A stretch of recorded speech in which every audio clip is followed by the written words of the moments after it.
cápsulas de la palabra de Dios. Reciban un cordial saludo todos aquellos que nos escuchan. El día de hoy tocaremos el tema llegando a ser amigo de Dios. Nuestra base bíblica la hemos tomado de la epístola de Santiago, el capítulo 2, el versículo 23. En la Nueva Versión Internacional leemos así: así se cumplió la escritura que dice: le creyó Abraham a Dios, y esto se le tomó en cuenta como justicia, y fue llamado amigo de Dios. Esto de querer ser amigo de Dios implica un sinnúmero de cosas para poder ser contados como tales. Primero que nada veremos la definición de lo que es ser un amigo. Un amigo es aquella persona con la cual nos une un sentimiento fraterno de cariño y afecto. La Biblia dice que un verdadero amigo es aquel que se adhiere más estrechamente que un hermano. Es constante en su lealtad y amistad.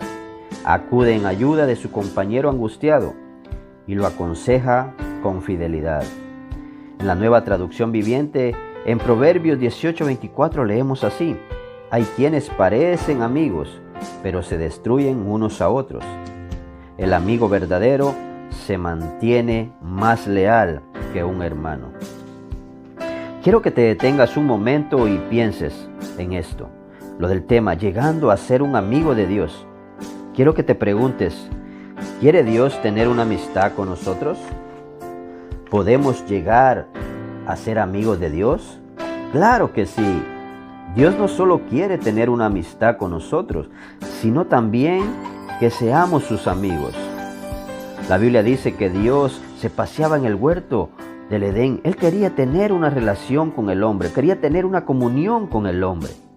Ahora bien, es de suma importancia entender que el ser humano fue creado para adorar a su Creador, pero que el ser humano no ha querido esto. Y todos sabemos que al momento de nosotros pecar o de haber entrado el pecado al mundo, se rompe esta amistad, se rompe esta comunión con Dios, y así perdemos esa imagen y semejanza de Dios con la que fuimos creados. Pero también sabemos que Dios, en su misericordia, proveyó el medio por el cual se puede volver a esa imagen y semejanza y volver a tener esa comunión con Él. Ese medio se llama Cristo, nuestro Salvador. Y como dije al principio, esto de llegar a ser amigo de Dios implica cosas que el día de hoy muchos de los que dicen creer en Dios no están de acuerdo, por el hecho de no querer dejar sus deseos e incluso por no querer perder amistades, aun cuando estas mismas amistades las puedan llevar a no agradar a aquel en quien dicen creer. Es interesante ver que en el pasaje leímos de que Abraham creyó a Dios y le fue contado por justicia y fue llamado amigo de Dios. Y es interesante también ver que cuando el Señor va a destruir a Sodoma y Gomorra, el Señor dice: ¿le esconderé esto a Abraham? Cuando Él será padre de muchas naciones, cuando Él mandará a sus generaciones que guarden mis mandamientos, ¿se lo voy a esconder yo? ¡Wow! ¡Qué hermoso! Que el Señor deja saber sus planes a sus amigos. Ahora bien, ¿qué implica llegar a ser un amigo de Dios? Primero que nada, implica el creer verdaderamente en Él. Implica fidelidad a Él. Implica un cambio de vida. Implica buscarle constantemente. Implica agradarle a Él, aun cuando todos los llamados amigos se alejen. ¿A quién quieres agradar el día de hoy? ¿Estás agradando a Dios? En Gálatas capítulo 1, el verso 10, Pablo, en la defensa del Evangelio, decía: yo no busco la aprobación de los hombres, sino la aprobación de Dios. No busco quedar bien con los hombres. Si yo quisiera quedar bien con los hombres, ya no sería un siervo de Cristo.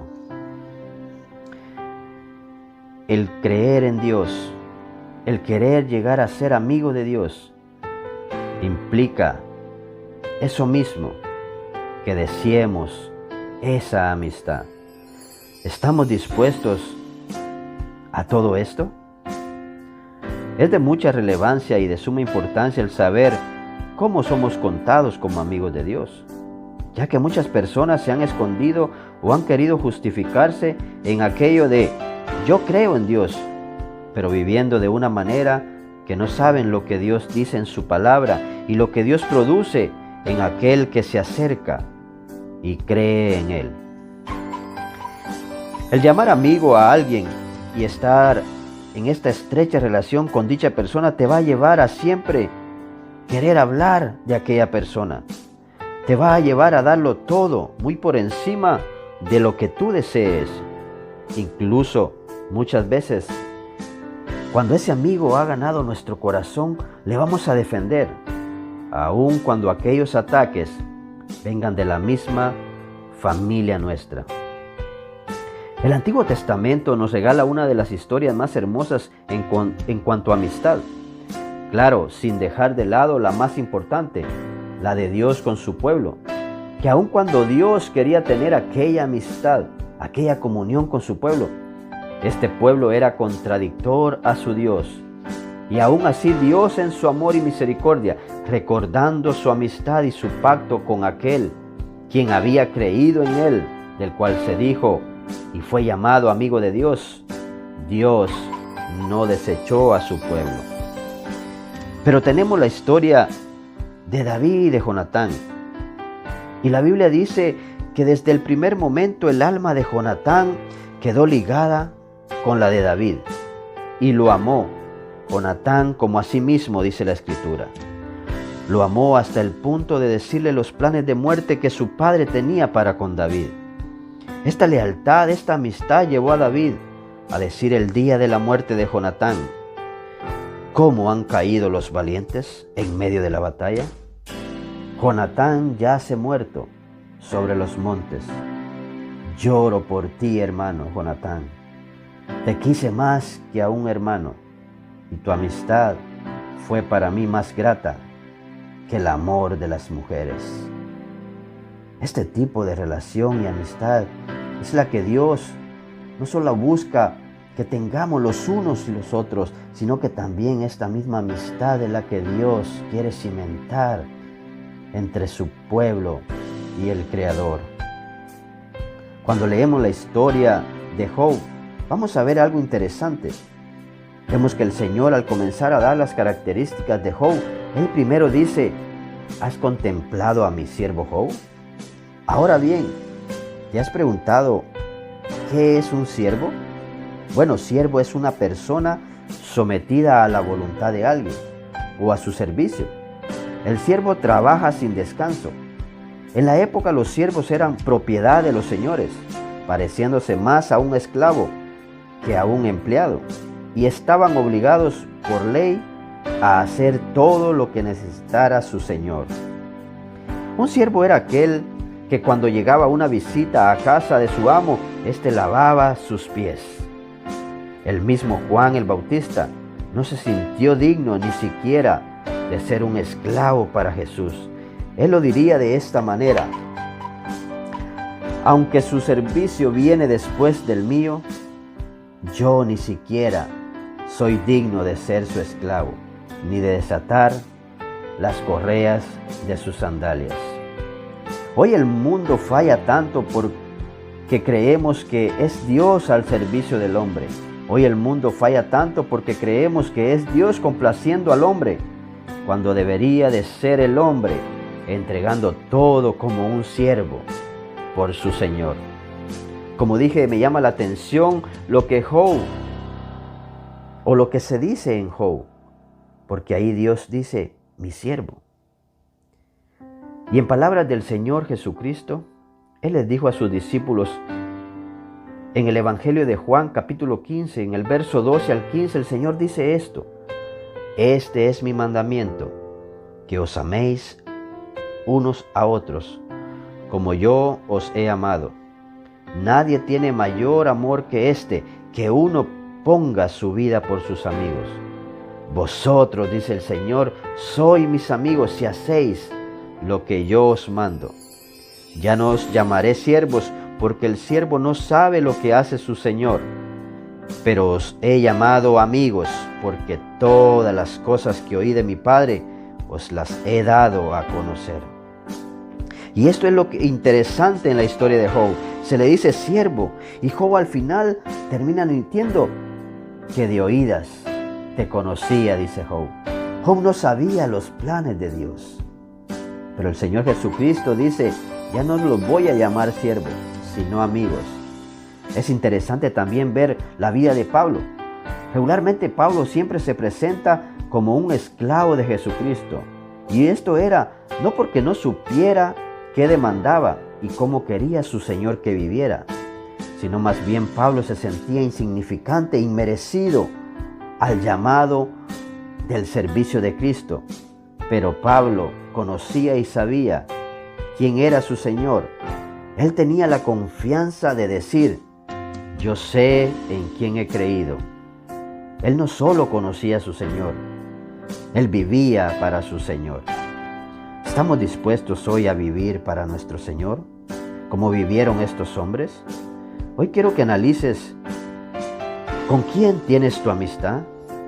Hoy quiero que analicemos, ¿queremos llegar a ser amigos de Dios? Hoy quiero que pienses en estos textos bíblicos. La epístola de Santiago, en el capítulo 4, el verso 4, en la traducción Dios habla hoy, nos dice, oh gente infiel, ¿no saben ustedes que ser amigo del mundo es ser enemigo de Dios? Cualquiera que decide ser amigo del mundo se vuelve enemigo de Dios.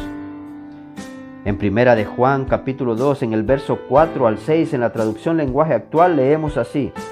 Si alguien dice, yo soy amigo de Dios, y no lo obedece, es un mentiroso, y no dice la verdad. En cambio, el que obedece lo que Dios ordena, de veras sabe amar como Dios ama, y puede estar seguro que es amigo de Dios. El que dice que es amigo de Dios debe vivir como vivió Jesús. Hoy en día estamos siendo amigos de Dios. Hoy en día estamos viviendo como vivió Jesús.